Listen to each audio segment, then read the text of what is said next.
Welcome to the Scottsdale Vibes podcast. I'm Alicia Haygood. All right, as you all know, my last question I ask every single guest is, what's your favorite Scottsdale vibe? And if we had to go back over the past few years and see what the answer is, it's the food scene, obviously, which is why I am so excited to have the one and only Melissa Anaya at the table today. So we are going to talk all things about food, about Scottsdale's food scene, about the past, the present, the future. We're going to ask her to tell us some deep, dark secrets. So I'm going to get in on that. So let's take a short break. And when we come back, we're going to have the Eat, Drink Creative Agency owner, Melissa Anaya.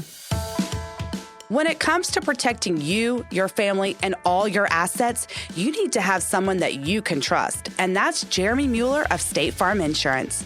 Jeremy Mueller has lived in Scottsdale his whole life. How can anyone else know your needs more than someone who's been here and seen it all?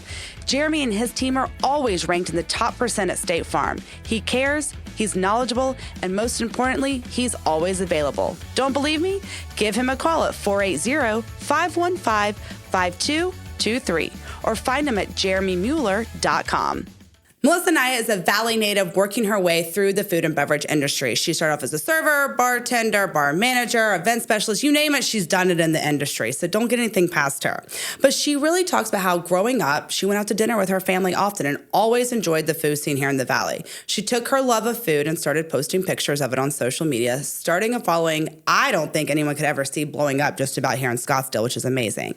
And as her followers grew, so did her drive to turn this into more than just a food influencer. From influencer to owner of Eat, Drink Creative Agency, Melissa's here to tell us all about the hip places we need to know about and what's on the horizon. So Melissa, thank you. Yeah. I will say I do have one immediate disappointment, and you brought me no food to eat this morning, no drinks. I had to offer you water. Let's be real. It's because I'm detoxing from the food and the drinks before. We got to have breaks. You know what? We are tis the season right now, and it's just nonstop. I know. It's a good problem to have. I tell everyone, I don't complain about it, but it's a lot right now. So I'm so excited. You and I have met at a couple events in here like this. We've never gotten the opportunity to sit down like this. I want to start from the beginning with you, really. You're a Valley girl. There's few and far between from you. Let's talk about being a Valley girl, growing up here, and how food really influenced your family life, your upbringing, and kind of got you into who you are today. Yeah, it's actually kind of a crazy story. So we didn't do a lot. I grew up in Mesa, same home for 18 years. People find this part, I don't even think a lot of people know, but you asked this question, so I'm going to say it. I grew up Jehovah's Witness. Oh. Yeah, not anymore. You're right. My eyes did go up. Yes, very weird, very culty.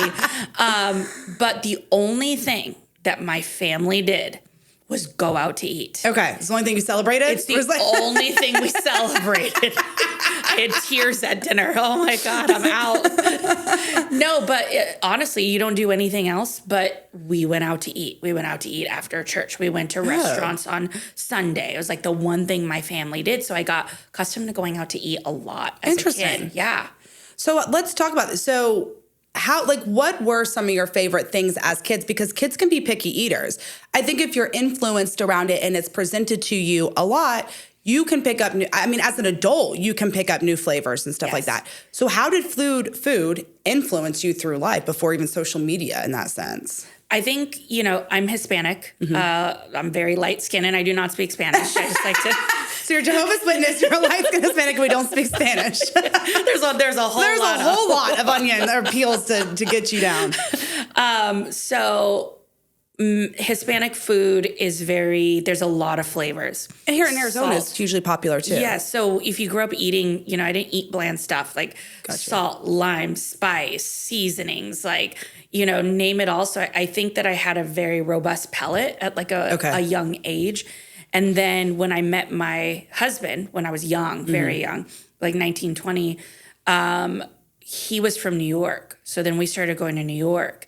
And then I started whole nother animal. And we started traveling. I had never traveled, so we started traveling. Went to Paris, went to New York, went to all these San Francisco. And I would think I was just blown away that I got addicted to food at a very young age. Yeah. Let's talk about working in the restaurant industry. I'm a firm believer when my kids are old enough to work, they will 100% have to work in the food and beverage industry. It is eye-opening. It is an awakening that every person needs to understand because it explains a lot. So talk about the food and beverage industry as a whole from your perspective. And, it is a tough industry to be in as well. Yeah, it's a very tough industry, I think, for many reasons. I mean, then this is laughable. Our checks we made $2.15 an hour. I was $2.13. So yeah, you made 2 more cents than me. I'm dying.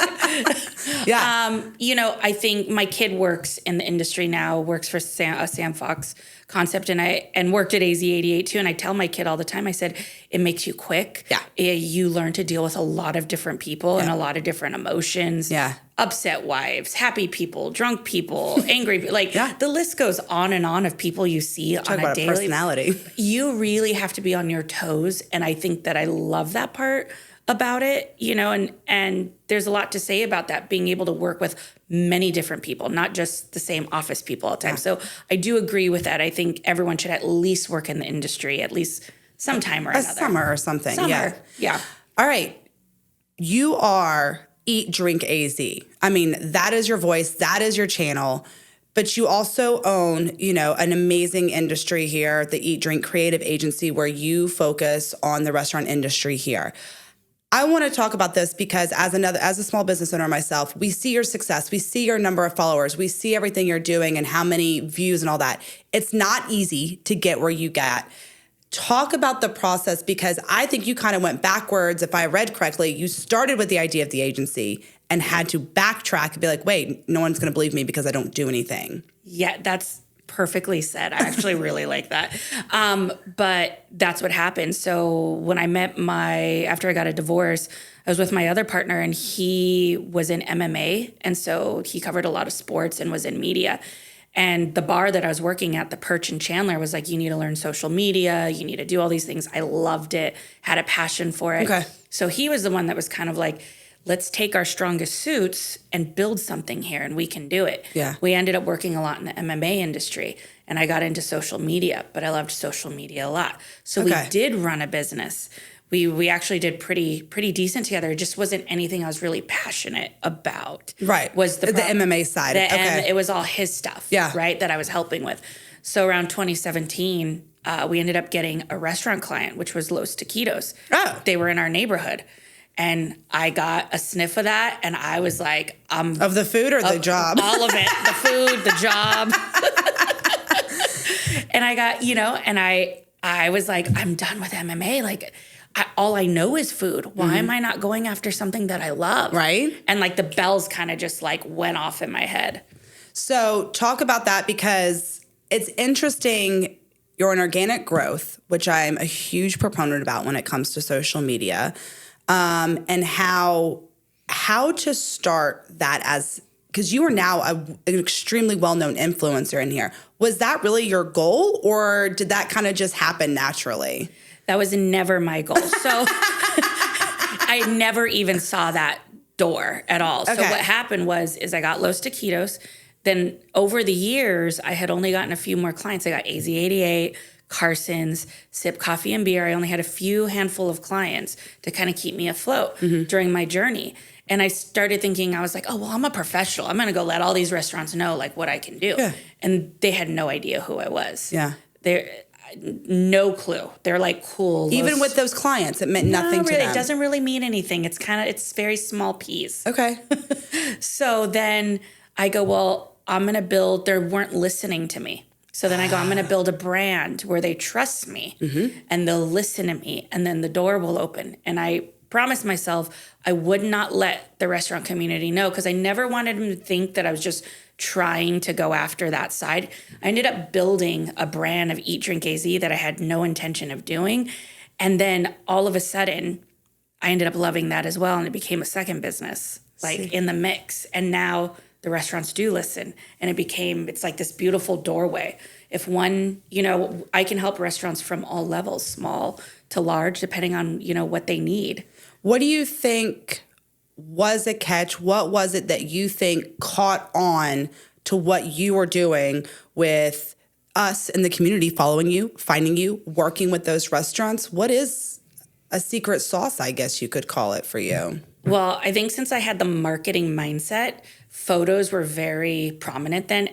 I looked at the foodies, it was all photos. The one thing they did not realize is I was always ahead with Meta because that was my background. Okay. Was advertising. I do not understand it. I have a whole team. It is a lot. It's a lot. Yeah. That's our specialty. Yeah. That was my background.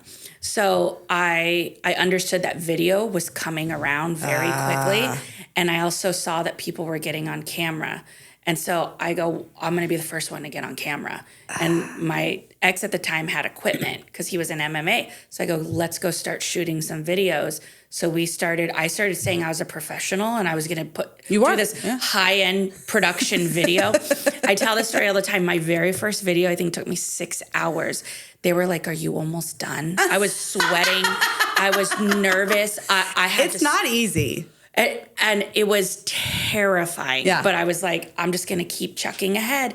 And then I knew that my brand was very small. So since I understood Meta, the little dollars that I had, I would put advertising dollars behind those videos to push them out. Okay. So it's kind of how that started to grow. That's amazing. Yeah. I tell everyone what you, because even my best friends, right, they'll see stuff on social media, be like, this is amazing. This is the best life. Look at everything you did. And it's like, you do realize that took 4 hours to do out of my day, that you have to pre-plan everything, who you're going, what you're doing.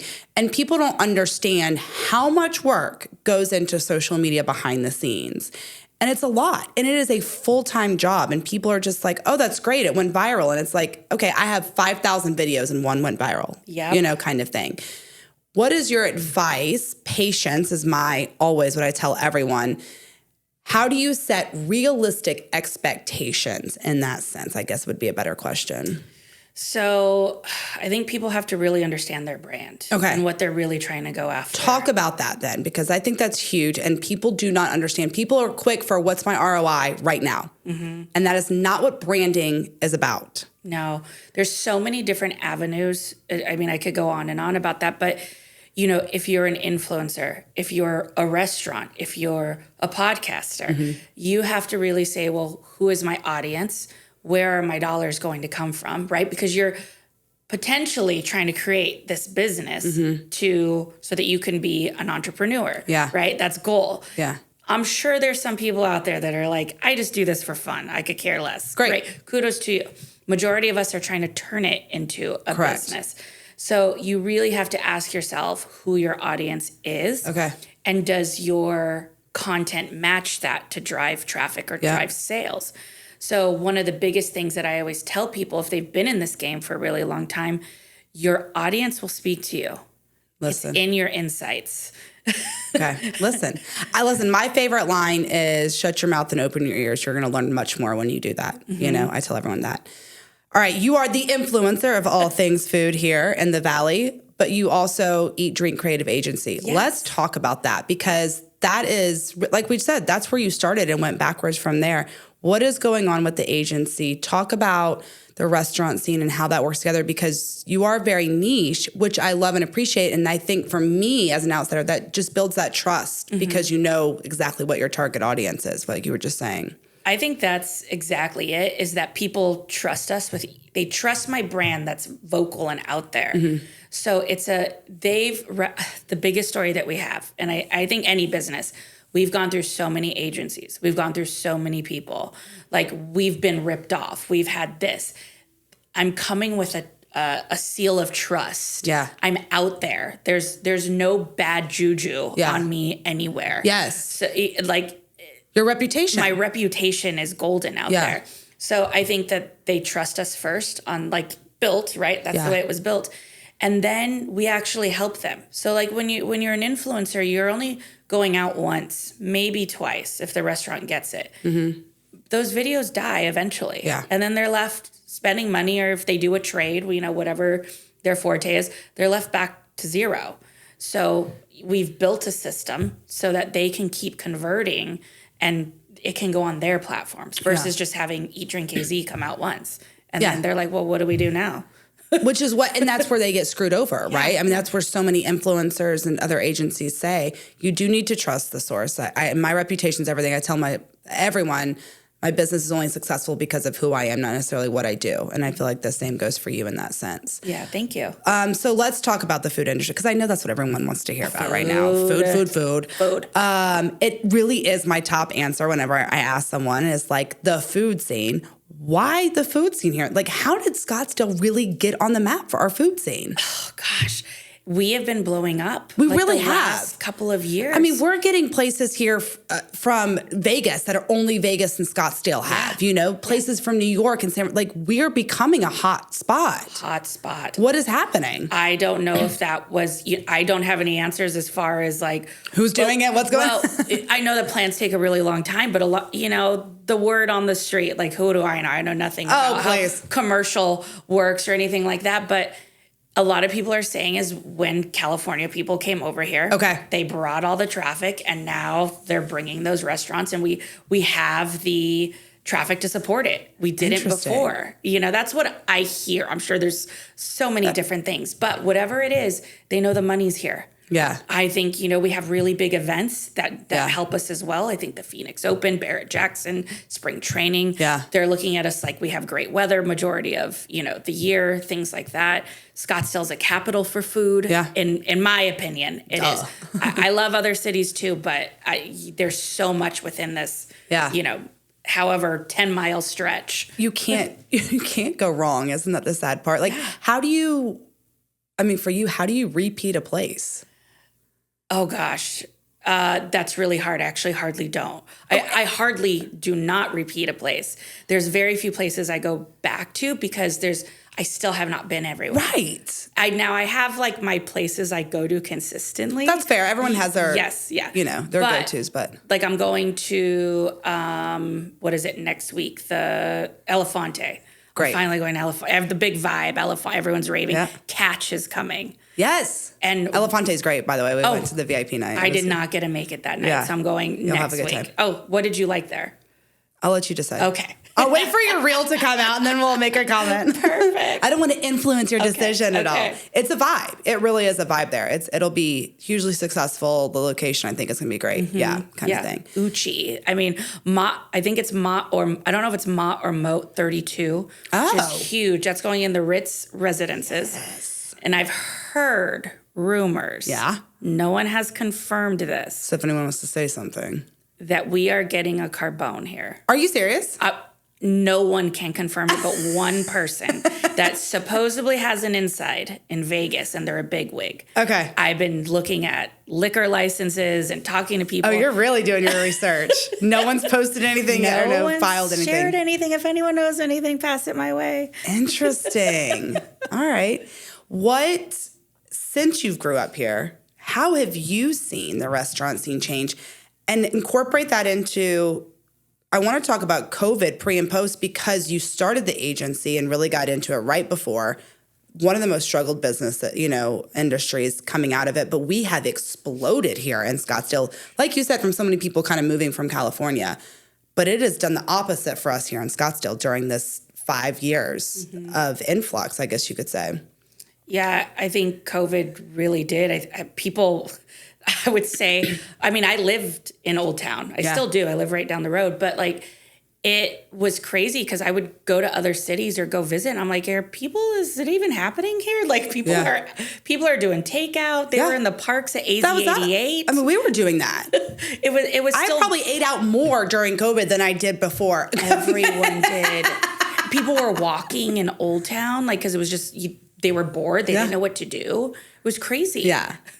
So I also want to hear how the industries have shifted here. What would you like to see to the food scene here in Scottsdale happen? The one thing that doesn't happen in Scottsdale, and I never quite understand, there's a real separation between, there's a few here. I would say like Gio that owns Virtu and Pizzeria Virtu. There's a couple of really great local chefs that do a fantastic job. The local chefs all seem to really go to Phoenix and Arcadia. Huh. Not a lot happening. We get all the big boys. We get the Catches and the Elefantes and the Uchis and other people that decide to open a restaurant, and they're like, we're going to open a place in Old Town. I don't think that we have the Glybons and the Santos and the really unique spots, and I don't know if it's a commercial price thing, I have no idea. But we don't have a lot of that happening in Scottsdale. So if we brought in those top chefs to here, I think there would be nothing that could touch it. That's interesting. Yeah. That makes sense. Yeah. And we've featured a couple of chefs on the podcast before. We just did Chef Cory from COURS Restaurant, last month. Yes. He was great. And he was in the Scottsdale City Lifestyle magazine. There's a lot going on here, and people are thriving to come here. So I wonder what that is. I can totally see the real estate aspect being. Yeah. And restaurants are hard. They are. It's not a huge return on investment right away. And that's hard and lots of long hours. Oh, yes. I always tell our clients, I go, one day maybe I'll open a restaurant. And they go, why? No. No. I'm like, but you're opening another one. They go, and I ask myself that all the time. It's the truth, What is right now, because I'm sure I can assume that your taste buds continually change of your flavors. So what's your current flavor right now that you're going after? I am into the Asian food. I am too. Like a lot. A lot. And then it's blowing up. New Age, fusion Asian, everything Asian. Yeah. Yeah. Crazy. Uchi, they have this fried mushroom rice dish that's out of this world. It gets put on your table and it's just sizzling, and they pour this sauce over it and it cooks it on the hot plate. Yes. Trust me, get it when you go there. It's outstanding. Okay. Well, like I told you, everyone's favorite question. I'm not going to let you answer a food question. So what is your favorite Scottsdale vibe? Bar hopping. Hands down. I'm a bar girl. I love it. I really am. Dive bar, fancy bar, all the above. All of it. I am too. It depends on my mood. You might find me at Goodwood's. Yeah. That's probably a long night. But I have, my sister visited a couple weeks ago. We went to Ernie's and Dirty Dog one night, and then we were at Elefante the next night. So I'm with you, girl. or I'm spending $25 drinks at Uchi, specialty. I love, or I'm at Carson's, or am I getting a espresso the best espresso martini still AZ88. Yeah. I'm with you there. And I love that it's just everywhere. And even if it's not close, if I'm in the art district, and I would have to say I'm an Old Town Scottsdale girl. Okay. I love North Scottsdale too, but we have everything. Vicinity, right here. You do. So even if something's not close and I want to go to the art district, I can just get on a golf cart. And they're the best. Yes. Or if we're at our office, which is in between Kala and Goodwoods, or Kala and Boondocks, we can just go right next door and go get a drink at Boondocks or Kala. That'd be fun. Whatever. You have a bar in your location. We do. Melissa, thank you so much. Before we leave, where are we going to see you next? What's going on? What is a lot of Christmas stuff right now. Yeah. Scottsdale Princess, go enjoy that. That's one of the best. The talking stick one. Yeah. Go do they've really done a great job. We are the capital with the Christmas events going on right now. That's where it's at right now. I love it. Then we got Phoenix Open Spring Training, Barrett Jackson. Here it comes. I know. It's like the calm before. It's what's funny is we are in holiday season. So there's a party after party after party right now. And then the second that ends, it's like Barrett Jackson, Waste Management Open, Arabian Horse Show, all of the above. All of it. Here we go. Scottsdale season. I love it. Well, thank you so much. I appreciate it. Next time we'll just go get food and drinks. Drinks and food. We'll put it in that order. And then drinks again. All right. Stay tuned when we get back. We'll have the calendar events. But don't forget to follow Melissa on her Instagram at EatDrinkAZ, as well as follow her on her Eat Drink Creative Agency. She's always here to help you. Stay tuned. We'll be right back. Buying a home can be scary and sometimes frustrating, but all of that can go away with the right realtor. And that's where Sean Shackleton with the Shackleton Group is here for you. Sean has over 25 years experience in real estate. She's here to get you what you want and won't settle for less. She's experienced, knowledgeable, and understands this market, which these days is always changing. Take the stress out of your next home purchase by calling Sean at 480-734-7277. You can also find her at theshackletongroup.com. All right. I'm sure you're hungry too after talking and listening to Melissa, but as we all know, Scottsdale's the food scene, and especially this month, 'tis the season to be eating and drinking and have a merry old time with friends and family. So some of the events that are coming up, Scottsdazzle is happening all month, so go out there, check the calendar, as some events you do have to register for, but they have tons of free events going on all month, so go check the calendar for that. Speaking of food, we have the 12 days of COURS Christmas, so go see Chef Cory. He was on earlier, I guess at the end end of November. He was also featured in the October issue of Scottsdale City Lifestyle, but he's going to put his amazing skills for the holiday flavors on a plate, which is really cool because each course features a different Christmas movie, such as Elf, we have The Grinch, Home Alone. So get your reservations now because it's starting already and it might be full, but go ahead and get your try. And for anything else, we have Santa at the Kierland Commons is doing, Scottsdale Quarter is doing stuff. Don't forget to check out the Princess Christmas. The JW Marriott at Desert Ridge is doing a Christmas thing. Basically, 'tis the season to have a great time with friends and family. Have a wonderful week, Scottsdale. Keep vibing, and I'll see you around town.